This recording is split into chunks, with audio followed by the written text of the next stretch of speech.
Hai, selamat datang di channel aku, Live with Cancer. Sekarang gimana sih awalnya saya bisa terdiagnosa CA?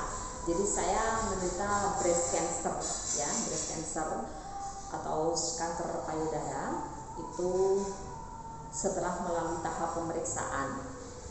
Tepatnya itu tanggal 11 Juli, jadi beberapa hari atau 3 hari sebelum H-3 saya berulang tahun yang ke-46. Saya ngerasa pada saat mandi itu ada, ini apa ya, saya hanya berpikir ada sesuatu yang lain di payudara saya sebelah kiri, dan saya gimana ya, saya merasakan bahwa ini ada yang nggak beres gitu, ada yang nggak beres. Saya lihat-lihat, saya cek, itu ada sesuatu yang kayaknya payudara itu harusnya itu mulus ya, itu ada sesuatu yang tek gitu, apa seperti apa ya, tenggelam sedikit gitu, cekung dikit gitu. Cekungnya hanya diameter sekitar setengah, lebih dah 7 mili kali ya, 7 mili. Jadi di situ saya merasa ini ada yang nggak beres gitu, dan saya bilang sama suami saya bahwa aku menemukan sesuatu yang ganjil dan kayaknya ini cancer, saya bilang gitu. Suami shock, pastilah ya orang, dan kita kan nggak ngerti dulu apa itu berapa grade, grade berapa, terus stage berapa, itu kan kita nggak ngerti juga. Akhirnya saya periksa ya, hari itu kan hari Minggu ya, tanggal 11 itu ya, 11 Juli itu adalah hari Minggu, dan akhirnya saya berinisiatif buat periksa ya, buat periksa di rumah sakit karena saya pakai BPJS. Akhirnya saya ke puskesmas saya sendiri, tempat saya bekerja, saya bikin yang namanya rujukan buat ke rumah sakit, dan akhirnya saya periksa. Di sana, di rumah sakit itu memang tidak ada benjolan, dan dokter pun karena memang susah sekali ya, sulit ya buat ngenali, karena mungkin memang terlalu dini ya, memang sangat dini, sehingga dokter nggak bisa mengenali bahwa ini adalah sebuah cancer ya. Tapi feeling saya udah nggak enak gitu. Yang penting saya udah punya feeling bahwa ini adalah cancer, karena ini ada sedikit yang tidak nyaman, itu ada kayak ketarik gitu ya, kulit saya itu kayak ketarik ke dalam. Setelah itu dokter juga bilangnya gini, ini nanti kalau ditanya di onkologi, kan saya minta rujukan karena di sana memang fasilitas memang tidak terlalu tinggi gitulah istilahnya ya, rumah sakitnya. Saya memang memilih di sana supaya tidak ada tindakan yang macam-macam di sana terlebih dahulu, sehingga saya bisa langsung bertemu dengan dokter onkologi.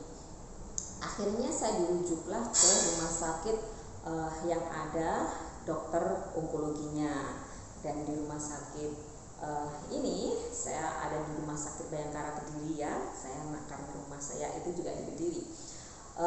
Akhirnya di rumah sakit Bayangkara Kediri dokter mengatakan bahwa ini belum pasti juga sih gitu, tapi lebih pastinya ibu melakukan yang namanya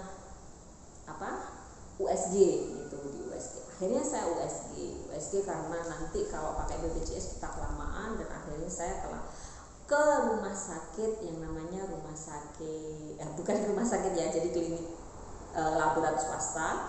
Dan di laboratorium swasta itu saya didiagnosa itu emang udah kelihatan dokternya sih, saya emang ngaku ya, biasanya saya kan susah buat ngaku bahwa saya seorang tenaga kesehatan gitu, tapi di sana saya ngaku bahwa saya seorang bidan.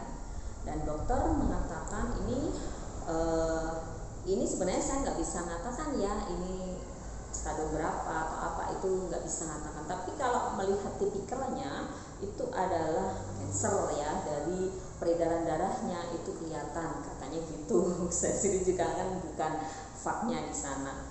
Akhirnya pada saat itu saya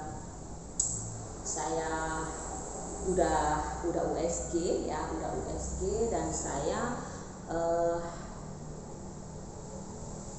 saya udah terima gitu. Tapi saya sujud syukur ya, karena udah menyiapkan hal yang terburuk. Saya ngerasa itu ada benjolan yang gedenya itu sekitar 5 cm, dan saya bersun-bersun, 5 cm ini artinya kalau sudah ada penyebaran ini, wah ini saya sudah siapkan diri itu di stadium 4 ya. Saya sudah menyiapkan mental itu pada saat itu untuk di stadium 4, dan saya bersyukur saat itu.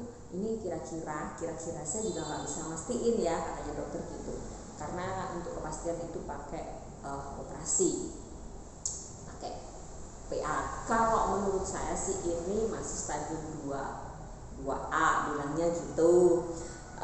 Akhirnya udah selesai, dan sekaligus besoknya dilakukan FNAB. Itu kesulitan dokternya ya melakukan FNAB itu menggunakan tusuk jarum, itu diambil cairan atau pokoknya diambil sesuatu itu yang di tepat di masanya itu untuk dilakukan penelitian. Di FNAB itu belum kanker, tapi masih prakanker, yang saya bacanya itu sekitar 10 tahun lagi bisa berubah menjadi kanker gitu. Akhirnya saya kembali ke rumah sakit, bertemu dengan dokter. Dari dokter gitu, dan anjuran dari FNAB tersebut, saya harus dilakukan open biopsi ya. Jadi saya harus dilakukan biopsi, diambil jaringannya, benar-benar diambil, bukan hanya sekedar FNAB. Selanjutnya saya dilakukan operasi itu tanggal 7 Agustus ya, tanggal 7 Agustus, dan akhirnya di PA di Surabaya, di PA nggak tahu PA-nya di mana ya, kita manut aja ya istilahnya ya, nurut ya. Jadi di PA akhirnya dari hasil PA itu menunjukkan hasilnya adalah suatu keganasan ya, dan saya selama menunggu hasil PA tersebut, saya emang benar-benar belajar apa saja itu tentang kanker. Jadi ada PR semuanya saya pelajari. Jadi kayak ini saya kayak mau ujian aja, tapi nggak apa-apa, ini semuanya adalah ada berkahnya, jadi saya ngerti tentang CA. Terus akhirnya kan udah dipastikan itu, dan akhirnya dari pemeriksaan itu udah keluar dari pemeriksaan itu, dan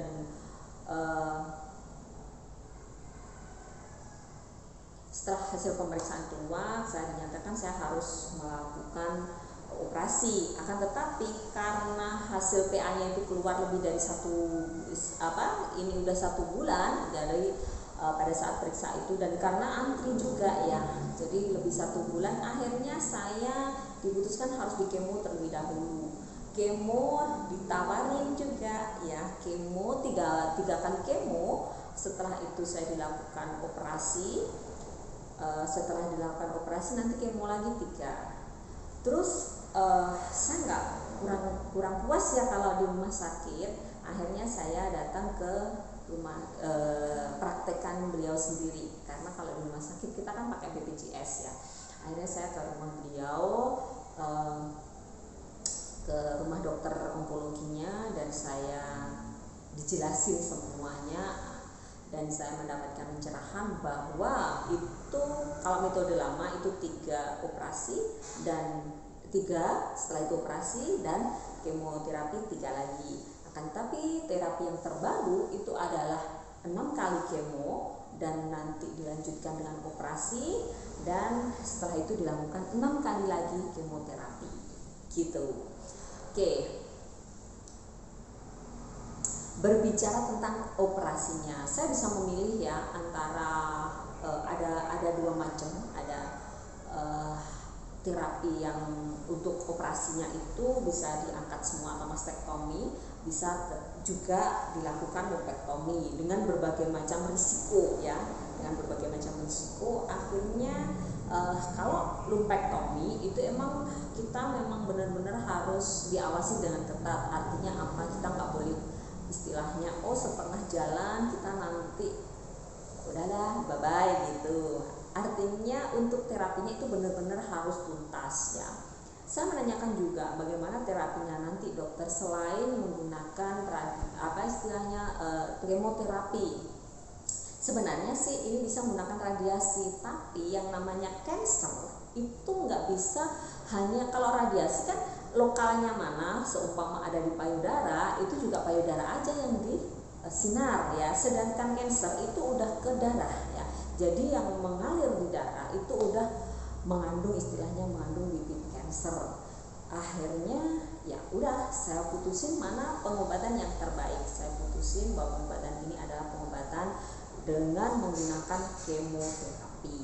Itu akhirnya saya putusin dengan berbagai macam risiko, nanti bakalan botak ya. Kalau botak juga nggak masalah ya, karena apa, ini rambut saya kemarin udah panjang segini ya, panjang segini, dan ini udah potong, ini prepare buat apa namanya, buat kemoterapi ya. Jadi saya udah menyiapin supaya nanti apa, kalau rambut panjang itu kan nanti resiko rontok tinggi sekali. Jadi saya pakai ini pakai rambut pendek ya, pakai rambut pendek. Siapa tahu nanti dengan rambut pendek ini meminimalisir untuk kerontokan dan mungkin tidak sampai terjadi kebotakan, mungkin ya. Mungkin juga karena memang side effect setiap orang itu nggak sama gitu. Itu ceritanya. Terus tadi bicara masalah apa ya? Aku lupa.